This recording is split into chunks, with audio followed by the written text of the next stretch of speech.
তার হৃদয়ের সম্পর্ক ছিল, তিনি কোন উড়ে এসে জুড়ে বসা প্রার্থী নন, তিনি মধ্যম গ্রামের ভূমিপুত্র।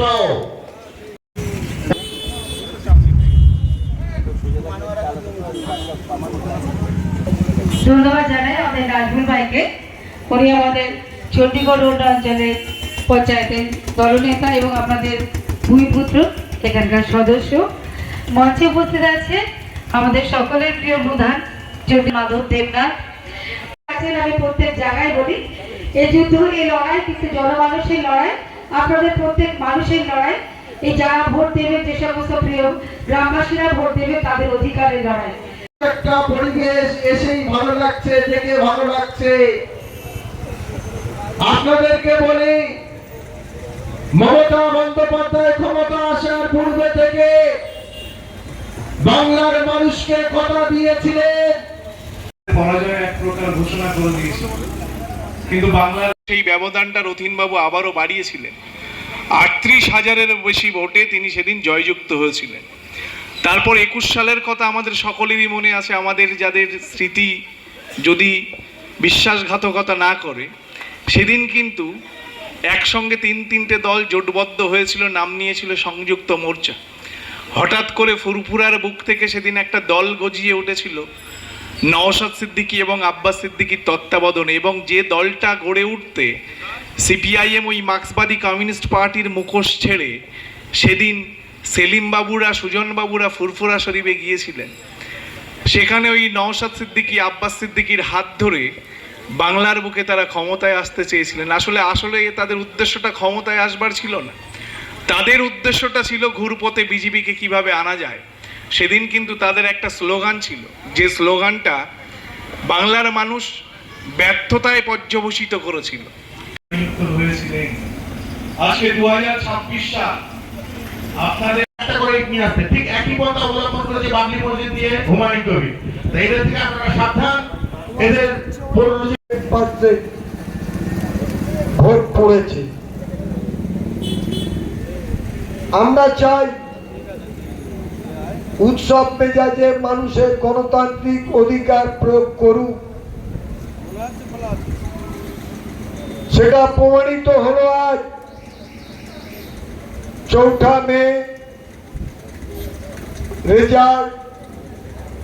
বাংলায় চতুর্থবারের জন্য মুখ্যমন্ত্রী মমতা বন্দ্যোপাধ্যায় আবার নবান্নে পৌঁছবে। বলে কোন নেতার কাছে দৌড়ে যেতে হয় না, আপনি নিজেই চলে যান, তিনি তার বেডরুমে বসে আপনার সমস্যাটা শোনে এবং সঙ্গে সঙ্গে কাজটা করে দেয়। আমি বলি, মমতা বন্দ্যোপাধ্যায় আর স্নেহধন্য প্রার্থী রথীন ঘোষ মহাশয়কে এর উপর আস্থা রাখুন। উনি একটু বাদেই আসবে, উনিও বক্তব্য রাখবে। আমি একটা কথাই বলবো, যে উনি যেভাবে মানুষের জন্য কাজ করেছে, যাকে আপনার পাড়ায় লক্ষ্মী পুজো, ঈদ কিংবা যে কোনো অনুষ্ঠান করুন, একবার ডাকবেন, সঙ্গে সঙ্গে চলে আসে।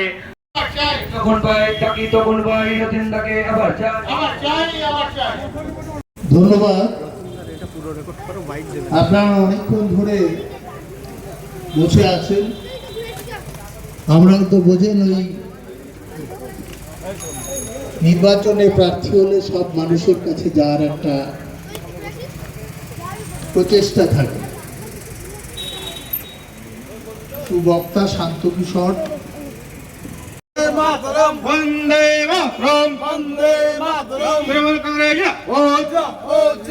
তৃণমূল কংগ্রেস মমতা ব্যানার্জি অভিষেক ব্যানার্জি মধ্যম গ্রামের নবরূপকার রথীন ঘোষ, কাজের মানুষ রথীন ঘোষ। 29 এপ্রিল আসছে দিন, 29 এপ্রিল আসছে দিন, সকাল সকাল ভোট দিন, নিজের ভোট নিজে দিন।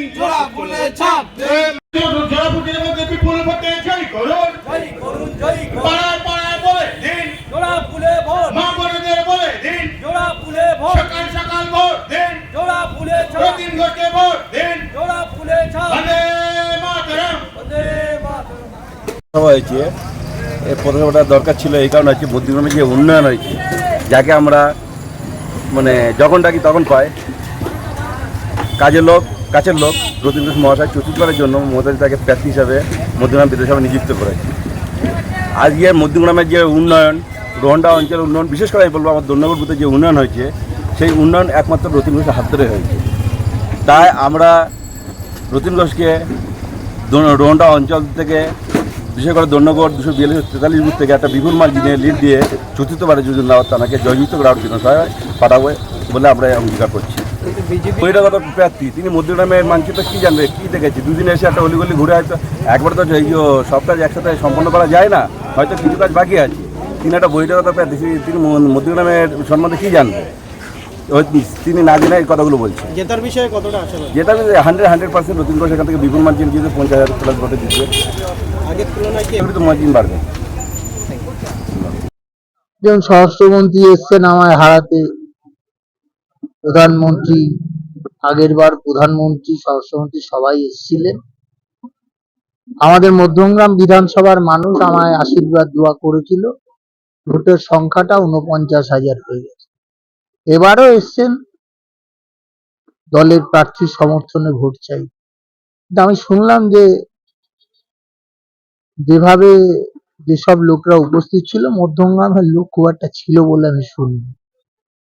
আমি শুনেছি যে বিভিন্ন মঞ্চ করা হয়েছে, এদিকে মডেল কোড অফ কন্ডাক্টের কথা বলা হচ্ছে। আর আমি দেখলাম ইলেকশন কমিশন চোখ বুজে রয়েছে, রাস্তার ডিভাইডারে পতাকা, রাস্তার ফুটপাতে স্টেজ, আমরা করলে খুলে নিয়ে চলে যাচ্ছে পাড়ার মধ্যের পতাকা। এখানে বিচারিতা দেখলাম ইলেকশন কমিশন, যেহেতু ভারতবর্ষের স্বরাষ্ট্রমন্ত্রী, সেই জন্য বলবার কিছু নেই। সবাই ভয় পাচ্ছে না, কি তটস্থ হয়ে আছে যে আমায় যদি সরিয়ে দেয়, আমায় যদি এখান থেকে এ করে। তাই অমিত শাহ আসুন আর যেই আসুন, মধ্যমগ্রামের নাগরিকদের পরে আমার ভরসা আছে। আমি বিশ্বাস করি, আমি সাঁঝেও থাকি সকালেও থাকি, তাই তারাও আমাদের সঙ্গে আছেন। তারা 29 তারিখ প্রমাণ করে দেবে যে মধ্যমগ্রামের মাটি দুর্জয় ঘাটি। একটি সাংবাদিক সম্মেলন করে অনুন্নয়নের অভিযোগ করেছে যে মধ্যমগ্রামের ব্রিজ হওয়ার কথা ছিল, রেলের আন্ডারপাস হয়নি, মধ্যমগ্রাম চৌমাথার আন্ডারপাস মানুষ যাতায়াত করে, বিস্তর অভিযোগ করে সাংবাদিক সম্মেলন। দেখুন, যে রাস্তা দিয়ে উনি হাঁটছেন তাতে তো হোঁচট খান। উনি এখন আন্ডারপাসের কাছে গেছেন কেন? আমি যেহেতু বলেছি এসকেলেটর করা হবে, প্রপোজাল আছে, সেই জন্য বলছেন আন্ডারপাস আবার নতুন করে হবে না। এশিয়ার বুকে ন্যাশনাল হাইওয়েতে ইজ দ্য ফার্স্ট আন্ডারপাস, যেটা আমাদের রাজ্য সরকার এবং আমাদের সাংসদ মিলে করেছে। কিন্তু যারা এই সমস্ত গল্প বলেন, কিন্তু এর আগের কামারহাটিতে দাঁড়িয়েছে, ওখানে একই গল্প বলেছেন, তো ওখানকার মানুষ এদের পরে বিশ্বাস করে। এখানে মনে করে যে শীত গ্রীষ্ম বর্ষা তৃণমূলই ভরসা।